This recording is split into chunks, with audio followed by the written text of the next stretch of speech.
നീ പേടിച്ച പോലെ തന്നെ സംഭവിച്ചു. കൊല ചെയ്യാൻ ഉപയോഗിച്ച സർജിക്കൽ നൈഫിൽ മഹിമയുടെ വിരലടയാളമുണ്ട്.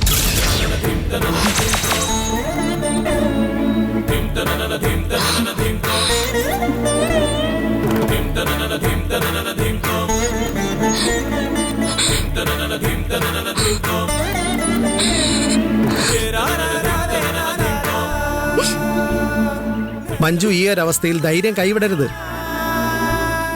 എന്തൊക്കെ സംഭവിച്ചാലും ഞങ്ങൾ എല്ലാവരും നിന്റെ കൂടെ തന്നെ ഉണ്ട്. ഇനിയെങ്കിലും നിനക്ക് ഐശ്വര്യ മാഡത്തിനോട് എല്ലാം തുറന്നു പറഞ്ഞൂടെ? പ്രകാശേട്ടാ, എനിക്ക് കുറച്ചുകൂടി സമയം തരണം. ഞാൻ മഹിമ ഒന്ന് കണ്ട് സംസാരിക്കട്ടെ. അവക്ക് പറയാനുള്ളത് എന്താണെന്ന് എനിക്കറിയണം. നീ എന്ത് ഭ്രാന്തായി പറയുന്നത്? കൊലപാതകം ചെയ്തു എന്ന് സംശയിക്കുന്ന ആളുടെ അടുത്താണോ നീ വിശദീകരണം ചോദിക്കാൻ പോകുന്നത്? അവളെങ്ങാനും രക്ഷപ്പെട്ടു പോയാ നമ്മളെല്ലാവരുടെയും ജോലി പോവും. മഹിമയാണ് പീതാംബരനെ കൊന്നതെന്ന് പ്രകാശേട്ടന് തോന്നുന്നുണ്ടോ? സംഭവ സ്ഥലത്ത് നിന്നും കൊല ചെയ്യാൻ ഉപയോഗിച്ച ആയുധം കിട്ടി. അതിൽ ഇരയുടെ രക്തവും കൊലയാളിയുടെ വിരലടയാളമുണ്ട്. ഇതിനെയാണ് പോലീസുകാർ ഓപ്പൺ ആൻഡ് ഷട്ട് കേസ് എന്ന് പറയുന്നത്. ഇത്രയും തെളിവുകൾ അവൾക്കെതിരെ ഉണ്ടായിട്ടും അവൾ നിന്റെ അനിയത്തിയാണെന്ന കാരണം കൊണ്ട് മാത്രം അവളെ സംരക്ഷിക്കുന്നത് തെറ്റാണ്.